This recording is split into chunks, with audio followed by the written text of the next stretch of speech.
नमस्ते, बहुत बहुत स्वागत है आपका TV9 मध्य प्रदेश छत्तीसगढ़ में। आपके साथ मैं अंजलि गुप्ता। मध्य प्रदेश में कुछ ही समय बचा है कि विधानसभा के चुनाव होने हैं। ऐसे में बीजेपी के खेमे में बड़ी हलचल मची है, क्योंकि एक के बाद एक कई बड़े नेता बीजेपी से वापस से कांग्रेस में शामिल हो रहे हैं। कुछ नेता ऐसे हैं जो घर वापसी कर रहे हैं, क्योंकि वो ज्योतिरादित्य सिंधिया के साथ बीजेपी में शामिल हुए थे 2020 में। उन्हीं में से एक है अंशु रघुवंशी, जिनसे आज हम सीधे बातचीत करेंगे और जानेंगे कि आखिर क्या वजह है कि वो बीजेपी का दामन छोड़कर कांग्रेस में अब शामिल हो रही है और बीजेपी से उन्होंने इस्तीफा दे दिया है। तो सबसे पहले तो बहुत बहुत स्वागत है अंशु जी आपका हमारे साथ TV9 से बातचीत करने के लिए। सबसे पहले आपसे यही जानना चाहूंगी कि दिल्ली से लेकर मध्य प्रदेश तक जो सत्ता है वो बीजेपी में है। दिल्ली में चाहे देख लीजिए, बीजेपी से लेकर मध्य प्रदेश में भी शिवराज सिंह चौहान है, बीजेपी सत्ता में है। ऐसे में क्या वजह है कि आपने बीजेपी का दामन छोड़कर वहां से इस्तीफा दे दिया है और कांग्रेस में आप शामिल हो रही हैं? हम लोग एक्चुअली ये जन सेवा के लिए हमारे फादर की पृष्ठभूमि रही है और हम लोग यहाँ पर आए थे सिंधिया जी के समर्थन में कि आएंगे बीजेपी में और अच्छे से कार्य कर पाएंगे, लोगों की सेवा कर पाएंगे। पर वो उद्देश्य की पूर्ति होते जब दिखी नहीं। भ्रष्टाचार इतना हावी बीजेपी ने सरकार ने कर रखा है। अभी रिसेंटली आप देखिए जैसे पटवारियों का घोटाला हुआ, ऐसे चरम सीमा पे मतलब लोगों के काम भी आप पैसे लेकर फिर काम कर रहे हैं और क्रिमिनल्स को सपोर्ट कर रहे हैं, महिलाओं के साथ भी अत्याचार हो रहा है। तो ये सारे कारण देखकर झूठी घोषणाएं हो रही हैं, अमल उन पे हो नहीं रहा है। बस कैसे भी शासन में बने रहने के लिए योजनाएं लागू करते जाएं, उनको धरातल पे लागू होती नहीं है। और इस कारण से हम लोगों ने फिर बैठ के विचार किया और त्याग पत्र अपना दिया। अच्छा अंशु जी, आपने किसी सीनियर नेता से बात नहीं की इससे पहले बीजेपी में कि जिस तरह की आपको समस्याएं आ रही हैं? आपने ज्योतिरादित्य सिंधिया से बातचीत की हो या फिर VD शर्मा से, किसी से बातचीत करने की कोशिश की हो? अपनी ये मैसेज पहुंचाने का पूरा भरपूर प्रयास किया। हम लोगों ने समय भी इस मुद्दे को लेकर उनसे मांगा, बट समय दिया नहीं गया। तो इस कारण से फिर विचार किया कि जब समय सुनना ही नहीं है, जहाँ सुनना नहीं है और जहाँ कार्य होना नहीं है, क्योंकि शायद सबकी इसमें सहमति होगी, इस कारण से हम लोगों ने फिर डिसाइड किया कि त्याग कर अपन जहाँ पहले थे वहाँ ज्यादा बेहतर थे, वहाँ रह के कार्य तो करवा पा रहे थे लोगों के। और क्षेत्र में मूलभूत कार्य क्या रहते हैं जनता के? यही रहते हैं कि छोटे मोटे कार्य उनके होते रहे, बट वही नहीं जब हम करा पा रहे हैं, अपने आप को असहाय महसूस कर रहे हैं, तो फिर क्या करते हैं यहाँ रहकर। जब आप कांग्रेस से बीजेपी में आई थी 2020 में, तो ज्योतिरादित्य सिंधिया के साथ ही आप लोग भी शामिल हुए थे। तब कोई समस्या आपको आई थी कि बीजेपी में जो पुराने लोग हैं, क्योंकि ज्यादातर जो लोग कांग्रेस में आप शामिल हो रहे हैं, घर वापसी कर रहे हैं, उनका साफ तौर पर ये कहना है, आरोप लगा रहे हैं कि बीजेपी में जो पुराने लोग हैं उन्हीं से कहीं ना कहीं मनमुटाव चलता रहता है, परेशानी होती रहती है। ऐसा आपके साथ कुछ हुआ हो? हाँ, उनसे भी रहता है मनमुटाव। साथ में जो अभी कांग्रेस के भी जो आए हैं इसमें बीजेपी में, वो लोग भी थोड़ा सा घोटाले में ज्यादा ही लिप्त हैं, भ्रष्टाचार में भी लिप्त हैं। पुराने तो थे, वो तो कर ही रहे थे। ये जो अभी नए सम्मिलित हुए, इन्होंने भी वही नीति अपनाना चालू कर दिया। अच्छा, आपने ज्योतिरादित्य सिंधिया से कोई बातचीत की हो? हमने मैसेज ड्रॉप करवाए थे वहां पर, रिस्पॉन्स नहीं मिला कुछ ऐसा, तो इसलिए इस कारण से उनके समर्थक जो मंत्री हैं इनको भी शिकायतें की, पर सुनवाई नहीं हुई। ज्योतिरादित्य सिंधिया से आपको क्या शिकायत है, अगर सिर्फ उन्हीं की बात की जाए? क्योंकि पहले तो उन्हीं के साथ आप सभी लोग शामिल हुए थे। उनसे शिकायत नहीं है, बट उनके जो समर्थक मंत्री विधायक हैं उनसे शिकायत है, क्योंकि वही लोग यहाँ पर भ्रष्टाचार इतना कर रहे हैं कि वो लोगों के कार्य नहीं होने दे रहे। लेकिन जो मंत्री समर्थक विधायक हैं वो तो पहले कांग्रेस में ही थे, वो सब तो एक साथ ही शामिल हुए थे, जो उनके भी समर्थक हैं। हालांकि अब कुछ लोग तो घर हाँ जी, उन्होंने लेकिन वही नीति अपनाना चालू कर दिया ना जो बीजेपी की नीति थी। भ्रष्टाचार घोटाला सब उसी पे अमल चल रहा है यहाँ पर। अच्छा, मतलब शिकायतें हैं अब? जी, शिकायतें शामिल हुए थे, अच्छे से कार्य कर पाएंगे और अच्छे से कार्य करेंगे वहां रह के। बीजेपी में प्रधानमंत्री जी जैसे कार्य कर रहे हैं उनको देखते हुए हम लोग प्रभावित होकर हम लोगों ने कहा सिंधिया जी के साथ हम लोग भी चलिए शामिल होते हैं। बट यहाँ आके तो कुछ और देखने को ही मिला। तो इससे तो बेहतर हम जहाँ पहले थे वहीं ज्यादा बेहतर महसूस कर रहे थे कांग्रेस परिवार में। अच्छा, परसों हमने जीतू पटवारी से भी बातचीत की थी। उन्होंने एक बात कही थी कि जब ज्योतिरादित्य सिंधिया कांग्रेस छोड़कर बीजेपी में शामिल हुए थे तो उन्होंने अपने लोगों से ये कहा था कि क्या आप मुझे मुख्यमंत्री नहीं देखना चाहते हैं? और ये बात सुनकर ही उनके जो समर्थक हैं, उनके साथ जो लोग थे, विधायक थे, वो सभी बीजेपी में शामिल हो गए थे। ऐसा कुछ हुआ था क्या? हाँ जी, ऐसा हुआ था। हम लोगों को लगा कि हमारे सिंधिया जी मुख्यमंत्री बनेंगे हम्म। और ये सारी भी बातें थी। क्या बातें हुई थी और हम क्या लोग क्या ऐसी बातें हुई थी उस समय? हम लोग तो इसीलिए समर्थन में गए थे कि सिंधिया जी भी मुख्यमंत्री बनेंगे आगे जाके, और शायद प्रदेश जो भ्रष्टाचार में लिप्त है अभी, उससे छुटकारा मिलेगा प्रदेश को, और पर ऐसा कुछ होते दिखा नहीं। हम्म। अच्छा। आपके जो माननीय मुख्यमंत्री अभी प्रेजेंट में है, वर्तमान में उन्हीं को फिर से बनाया जा रहा है मुख्यमंत्री, तो वो चेहरा भी लोगों को यहाँ पसंद नहीं आ रहा। लेकिन कांग्रेस में भी तो कमलनाथ ही चेहरा है, जिससे भी बात करो वो कमलनाथ का ही बोलते हैं कि कमलनाथ ही सीएम बनेंगे। तो अगर ज्योतिरादित्य सिंधिया होते भी तब भी तो कमलनाथ ही सीएम बनते। अगर बीजेपी में वो बनते तो वो उनके लिए हम लोग आए थे समर्थन में, बट अभी तो कमलनाथ जी के लिए ही हम लोग, उनसे बेहतर तो कमलनाथ जी हैं, उनका सुशासन था एटलीस्ट। हम्म। और अगर आप कंपेयर करें तो कमलनाथ जी ज्यादा बेटर सीएम रहेंगे। अच्छा, किन मायनों में आप देखती हैं, किन चीज़ों से कमलनाथ जी के ऐसे आप प्रभावित हैं सबसे ज़्यादा? आप एटलीस्ट ऐसा भ्रष्टाचार तो नहीं किया हुआ था, किसानों की सुन रहे थे वो, और उनको हम्म। मौका ही नहीं दिया गया इतना उनका गवर्नमेंट चलाने का। किसानों के लिए उन्होंने कार्य किए थे, महिलाओं के लिए भी वो कर रहे थे कार्य, पर इतनी उनकी सरकार ही गिरा दी गई। महिलाओं के लिए तो बीजेपी भी कर रही है, लाडली बहना योजना लेकर आई है, सभी के खातों पर में अमल 1,000 रुपए भी जाने शुरू हो गए हैं। घोषणाएं हैं वो सिर्फ, नहीं, ऐसी लेकिन घोषणाएं लाडली बहना काफी, योजना तो अमल में आ गई है। वो ऐसे अमल में नहीं आ रही है। आप आके देखिए फील्ड में कितना उनको प्रॉब्लम जा रहा है। मतलब हम्म। कई महिलाओं को तो अभी उनको जो योजनाओं का लाभ है वो मिला ही नहीं है। अच्छा। अच्छा तो कई महिलाएं ऐसी हैं जिनको लाभ नहीं मिला है। हम्म। इस टाइप से वो घोषणाबाजी है, चुनाव की घोषणाबाजी। अच्छा, लेकिन जो कांग्रेस की तरफ से भी एक योजना जो है घोषणा की गई थी, नारी सम्मान योजना, उसमें भी यही बात की गई थी कि 3,000 रुपए हम अकाउंट में डालेंगे जो महिलाएं हैं उनके, मध्य प्रदेश के। तो वो कैसे अलग हो जाएगी?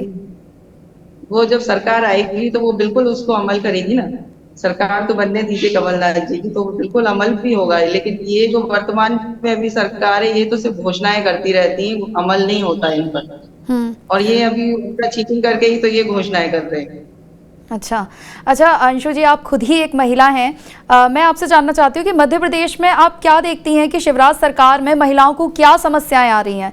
क्या मतलब जिस तरह से एक लाडली बहना योजना तो उन्होंने लगाई है, इसके साथ ही सिलेंडर के लिए भी उन्होंने कहा था कि 450 रुपये में सिलेंडर दिया जाएगा, गैस सिलेंडर। बिजली की भी एक सीएम शिवराज सिंह चौहान ने कहा था कि जो बिजली का बिल है वो भी माफ़ कर दिया जाएगा। बीइंग अ महिला, बीइंग अ वुमन, आप क्या समस्याएं वहाँ देखती हैं आपके क्षेत्र में?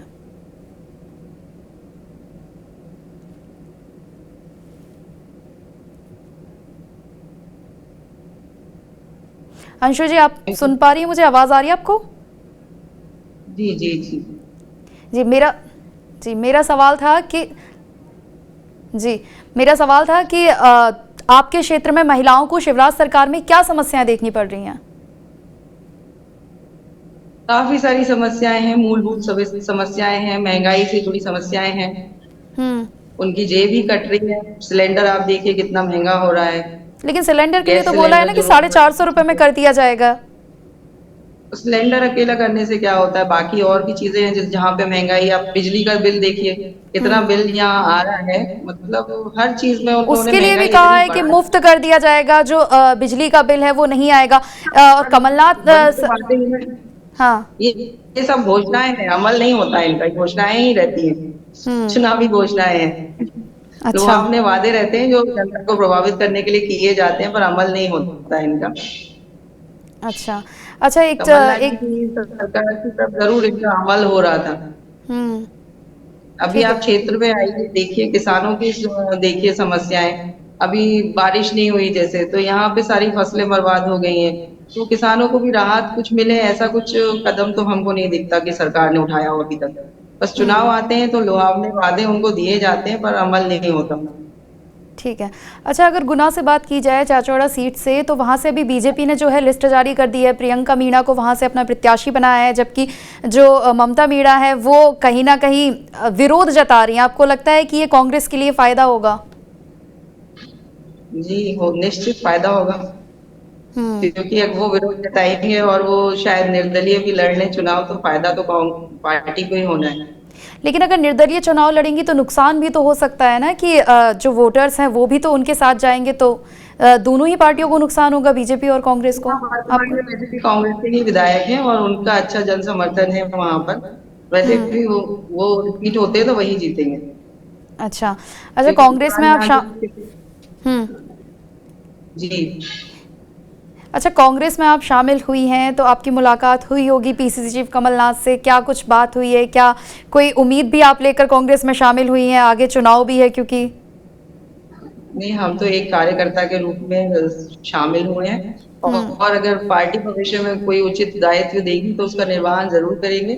चूंकि हम लोग यहाँ देख रहे हैं कि चुनावी घोषणाएं हो रही हैं, उनके अमल नहीं हो रहे हैं और भ्रष्टाचार इतना बढ़ रहा है, इन कारणों से हम लोग वापसी किए हैं। अच्छा, ऐसा कुछ भी नहीं कि हम लोग उनसे कुछ शर्त रख के वापस आए हों, ऐसा नहीं, कार्यकर्ता के रूप में ही आए हैं वापस।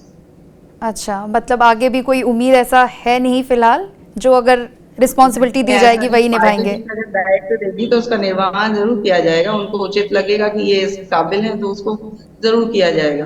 बाकी जनता के मुद्दों को लेकर हम लोग, हमारे पिताजी ने हमेशा आवाज उठाती रहे हैं, उसी प्रकार से उनके पद चिन्हों पर चलते हुए हम लोगों ने भी ये निर्णय लिया था।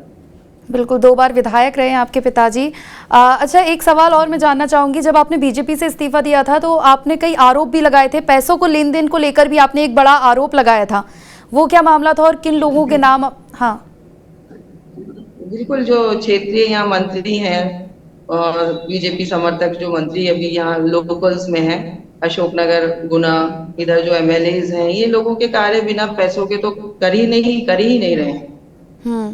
तो फिर इतना ज्यादा इन्होंने करप्शन यहाँ फैलाया हुआ है कि आम जनता बहुत ज्यादा परेशान है।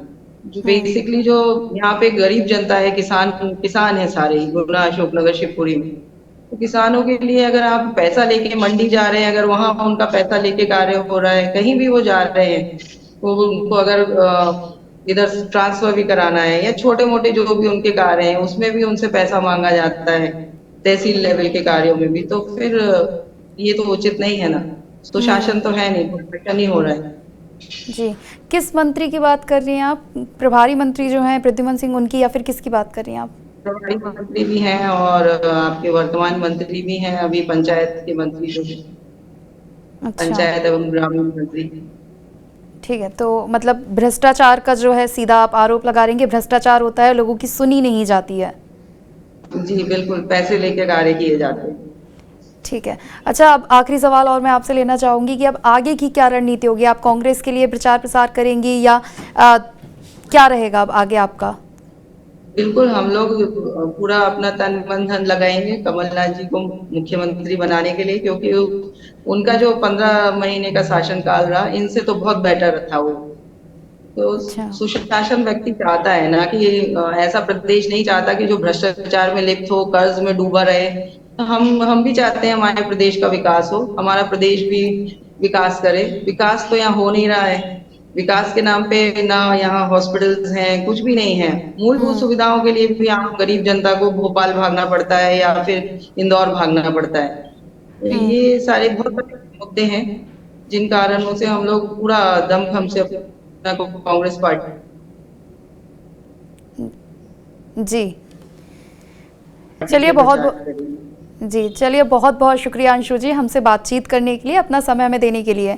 तो देखिए, ये थे अंशु रघुवंशी, जिन्होंने कुछ ही समय पहले बीजेपी से इस्तीफा दिया है और कांग्रेस का दामन थामा है। ये वही हैं जिन्होंने 2020 में ज्योतिरादित्य सिंधिया के साथ, जब कई समर्थक और कई विधायक उनके साथ बीजेपी में शामिल हुए थे, तब ये भी बीजेपी में शामिल हुई थी, लेकिन अब सीधे तौर पर बीजेपी में भ्रष्टाचार के आरोप लगा रही हैं। इसके साथ ही जो प्रभारी मंत्री हैं वहाँ के, उन पर भी आरोप लगा रही हैं कि बिना पैसे के लेन देन के वहाँ पर कोई भी काम नहीं होता है, और अब कांग्रेस के लिए ही ये प्रचार प्रसार करेंगे। फिलहाल अभी कांग्रेस की लिस्ट अभी आनी है, कांग्रेस ने अपनी सूची जारी नहीं की है।